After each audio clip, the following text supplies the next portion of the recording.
think that's all in the planning and zoning report. I got one question, Amy. When we're doing these docks and they're contingent upon them receiving permits, either Corps or DEP, the county does not issue a permit for them to build a dock until you receive a copy of those permits. Is that That's correct.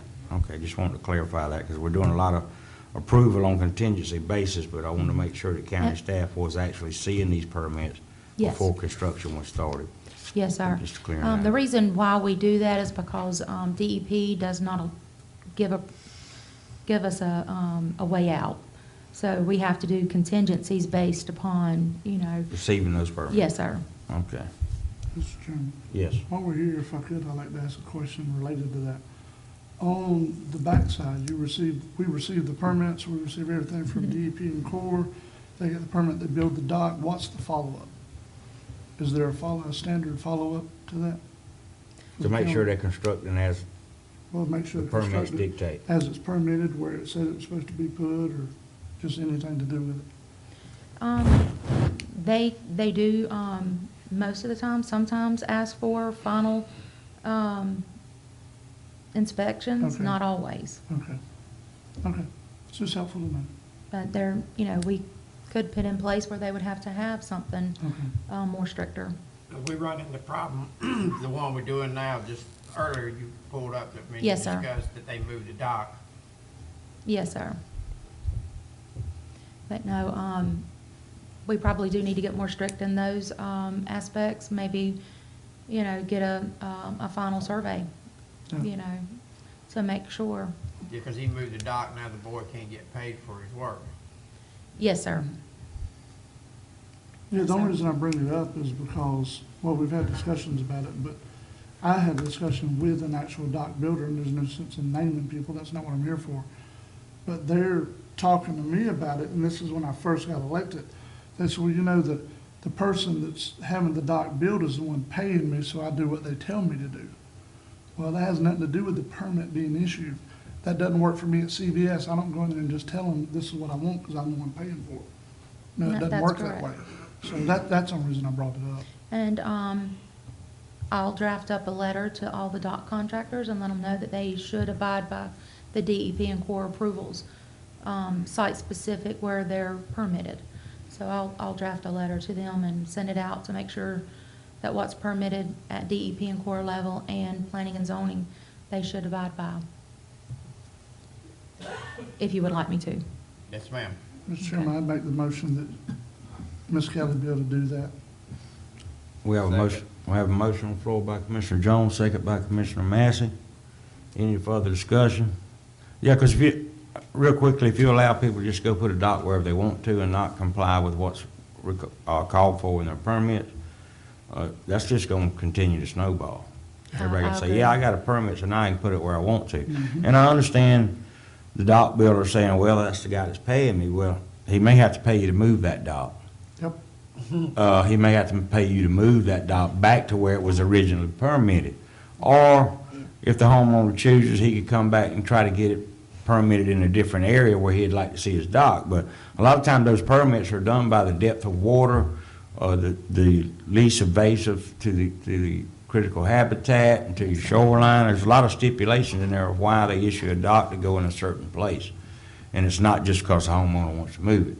There are other environmental factors that are considered when issuing a permit through DEP or the Army Corps of Engineers or Franklin County for that matter. Yes, sir. So I agree with Commissioner Jones's assessment that, we may have to look at something a little more stricter on when we're permitting these docks. We may have to add a requirement that you get the final survey, which brings all that into check. Because if people just start going around and putting docks where they're not permitted at, that's going to continue to snowball on you. He's going to say, well, you allowed the man down the street to do it. I ought to be allowed to do it too. And it might be that we didn't know the man down the street done it that way. Yes, So- sir. Yes, sir, you're right. So we'll have to, He's fixing to have to move this dock that you spoke on, and he has never got paid for building the dock, he's gonna have to move the dock, and it's a mess. Can I ask a question? yes. Who responsible? Do the DEP or the Corps engineer, do they do inspection? I they believe leave it it's to within us? their DEP and Corps permits that they're supposed to request those final inspections. Whether that's done, I don't know if they request those or not. Or do we have to send our inspector? They If they don't request do- them, I don't know when the docks are completed.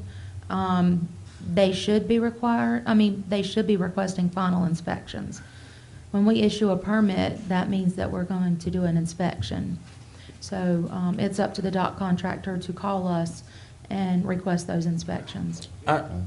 I would like to recommend that somebody make a motion directing P and Z to look at this issue and what their suggestion is to look at these docks when they're completed, whether we require an additional inspection, whether we require additional the last survey that shows the dock was put where it was supposed to be.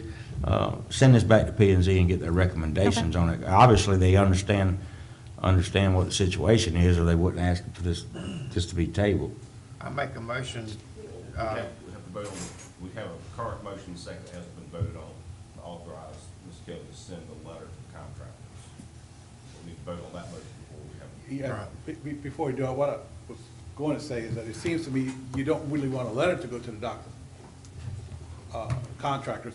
You want a system in place to have basically a final inspection and a final survey. Is that what I'm hearing from the board? I want to you That's- clarify. don't want the contractors to move the dock because the people tells them to move it. Well, like the attorney said, the first motion was about just sending a letter to the dock builder saying, don't forget, you gotta do all these things.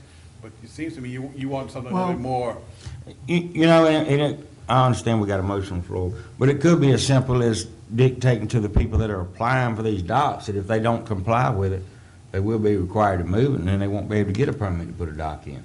I mean, there's a lot of different situations where you can put things in place to control it.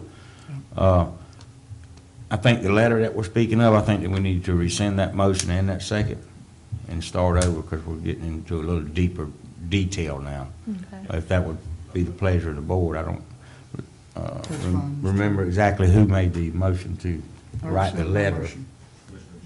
Commissioner I rescind Jones, my motion. and who was the second? I did. Will you rescind your second? Yes, sir. All right, now let's get to the end result of Mr. what we're Chairman. wanting to do. Go ahead, Mr. Lockwood. We got to have a check and balance on this thing some kind of way, because you got three different people in there. You got the Corps, and DEP, and possibly Franklin County. So and then without a final inspection, somebody need to check it. So I mean, that's just what need to be. That's what we do. Yes, sir. Mr. Chairman.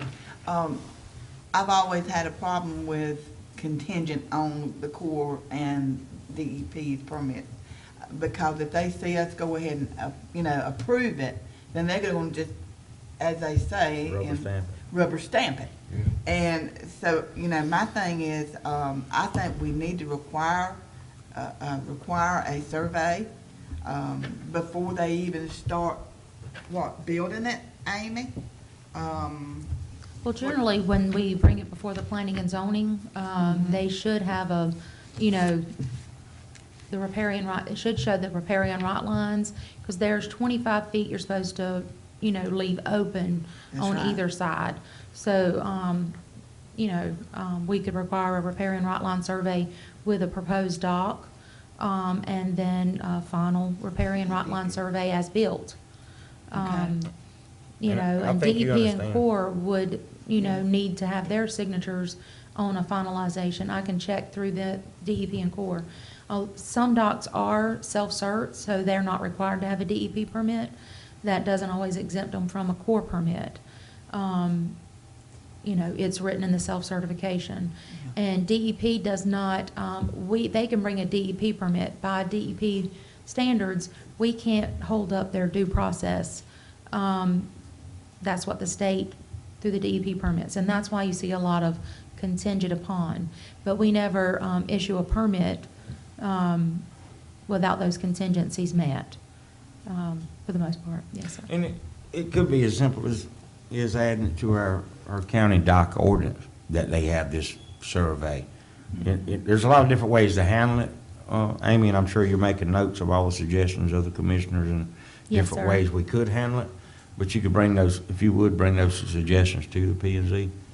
I sure To will. look at and come back with recommendations as how to clarify the situation. Yeah. Now, we don't have a motion and a second on the floor. Would one of the commissioners entertain making a motion directing Amy to do what we've been speaking of? I made a motion for Amy to do what you wanted to do to it. Take these recommendations to P and Z and see what their recommendations are and bring them back to the board? Yes, sir, I sure We do will. have a motion by Commissioner Massey. Do we have a second? I would second Second by Commissioner Jones. Any further discussion? All those in favor? Aye. All opposed? That motion carried. Okay, I will bring that back. We are running way behind here. Okay, next would be Ms. Amy Ham, CRS flood information update. I was just bringing this, we got our preliminary results for our CRS flood insurance premiums. I went through a five-year cycle visit with the flood program, and we got our preliminary results. We remained a Class 7, which gave us a 15% discount on special flood hazard areas that maintain a flood insurance policy. So they will continue to get that 15% off of the top of their flood insurance discounts. We are 118 points away from being a Class 6. So in the near future, I will be requesting a modification. There's a few projects that I would like to do with possibly the road department, with the emergency management. And there is a project that I can do in the office. It will cost substantial because I would have to notify the whole tax base in order to do this project and get, the points are only a total of 55 points, so it would not guarantee us a Class 6. So my main focus would be to work with the road department and emergency management to gain those extra 118 points. In that, the county would go down to a Class 6, which would give an increase of 20% instead of 15%.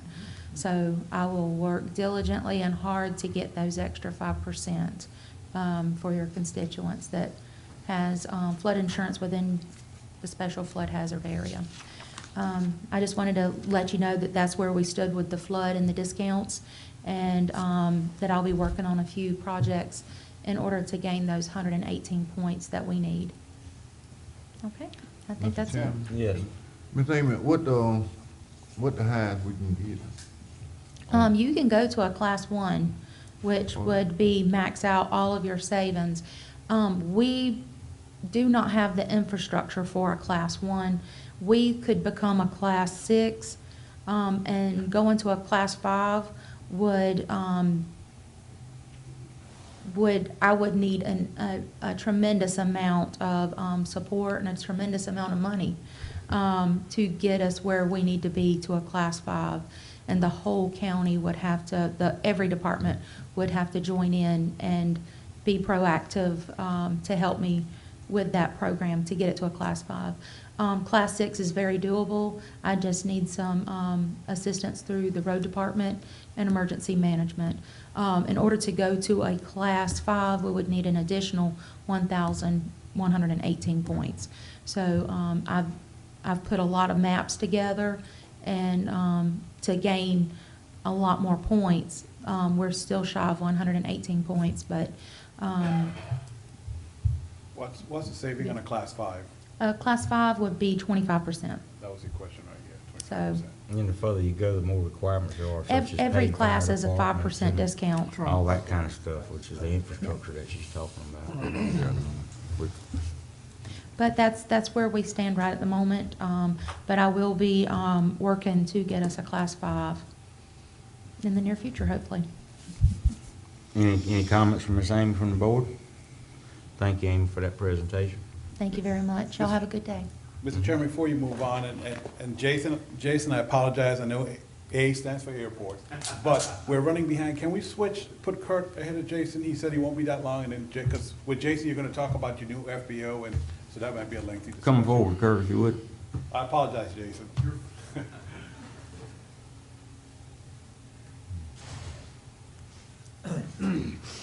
Good morning, Commissioners. Thank you very much, Michael. I appreciate the bump on the agenda. I'll try to be as brief as I can.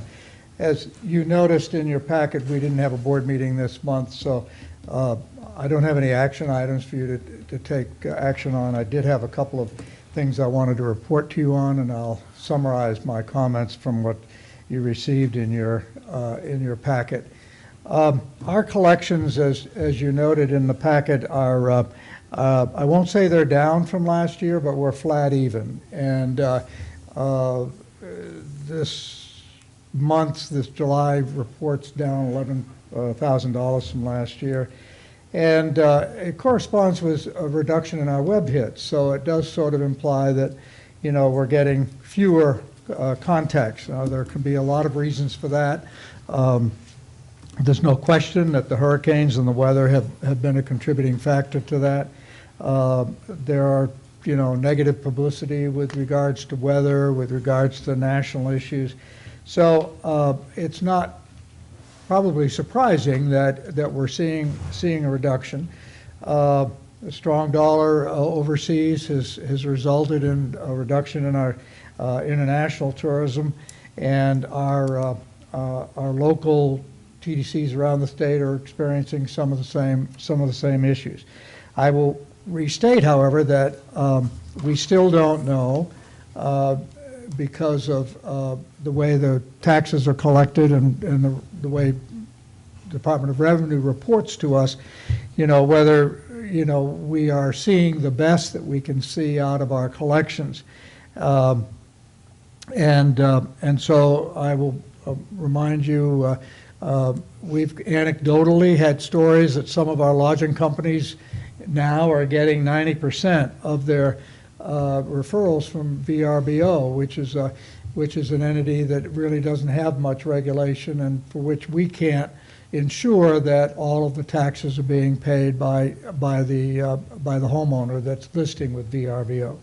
I mentioned to you in previous meetings that we started a discussion with the tax collector about the possibility of collecting locally and therefore having more information about where the money's coming from and whether the people that are supposed to be paying the tax are paying the tax.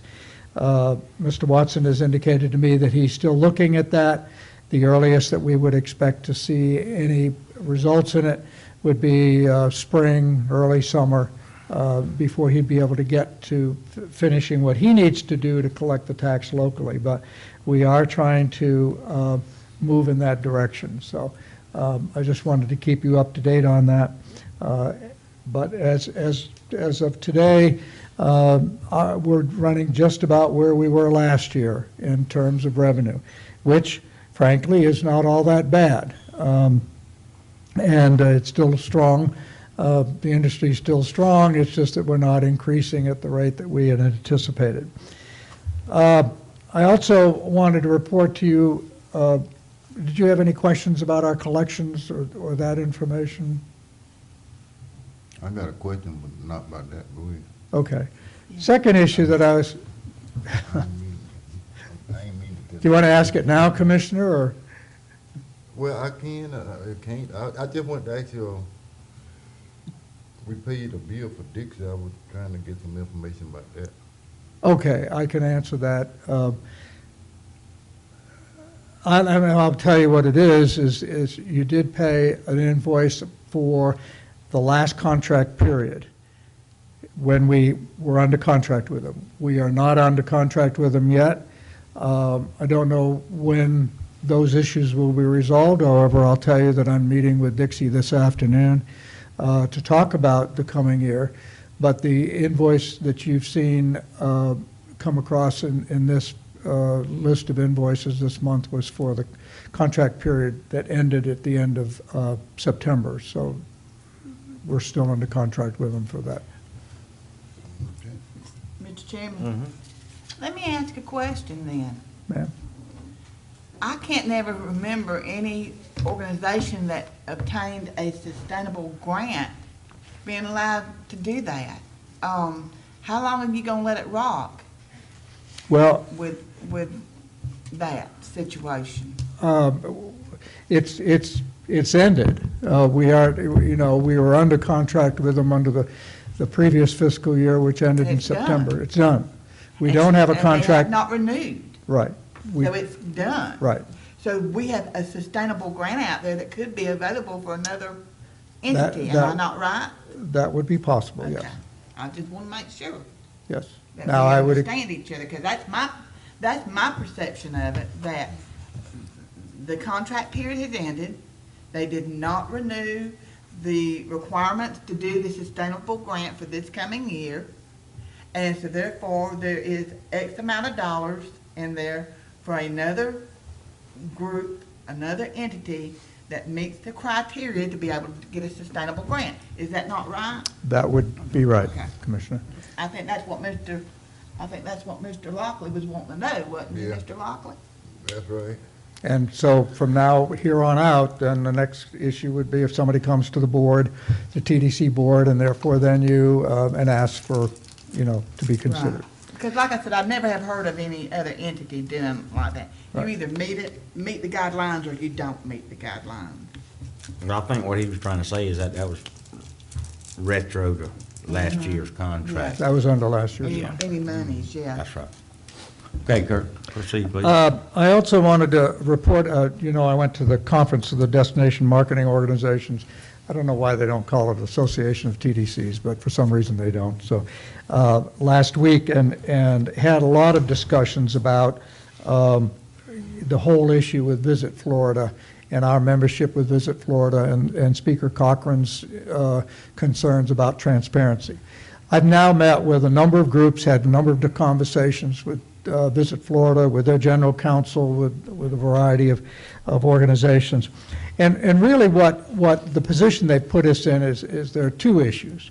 One is meeting the transparency requirements, which we've said all along is not the issue. We feel very comfortable that we're meeting the transparency requirements. And the second issue is whether the way Visit Florida has been reorganized under this bill that was passed at the special session, and whether the services that they provide are valuable to us enough to rejoin.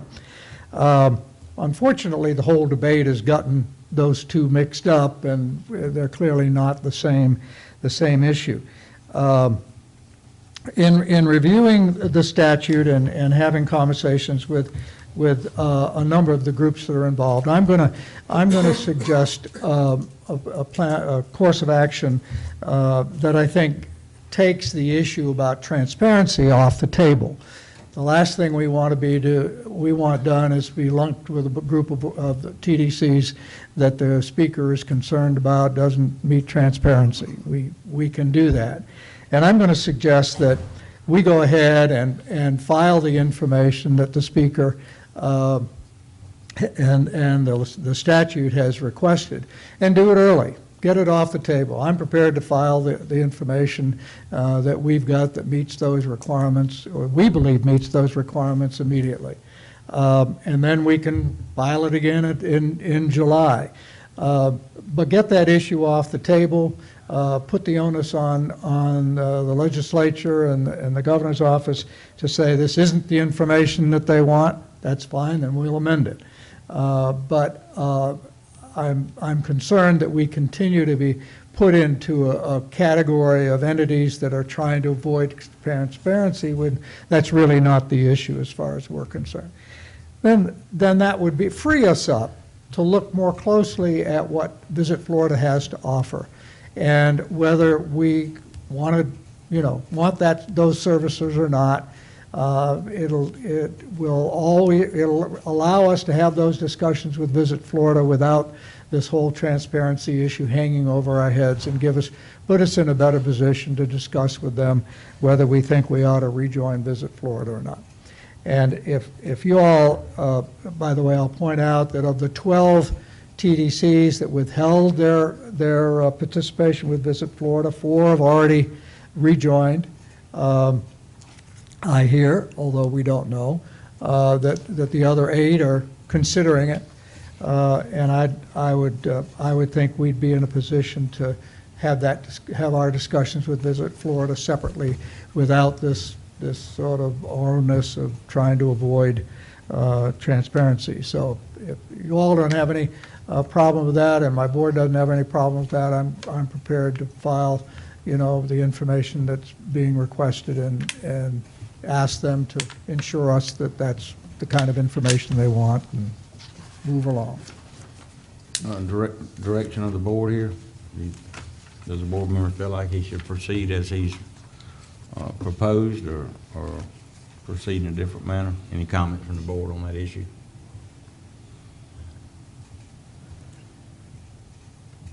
I had went to the bathroom. I guess you proceed, Kurt. Okay.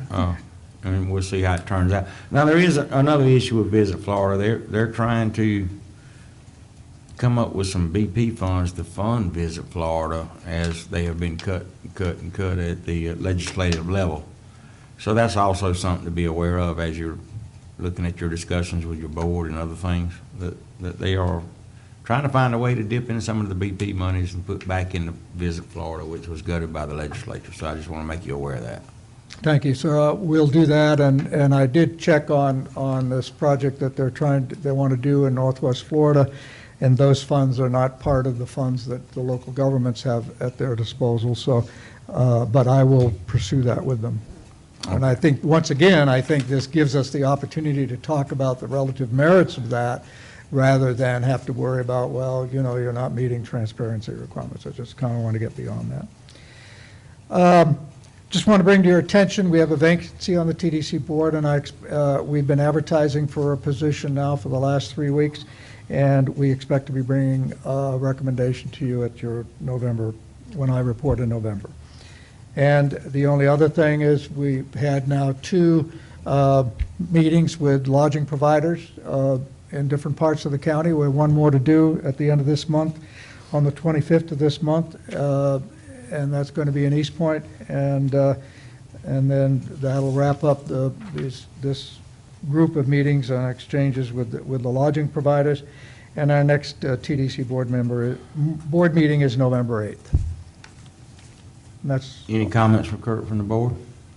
Thank you for coming in today, Kurt. glad to do it. Thank you very much. Next would be Mr. Jason Puckett.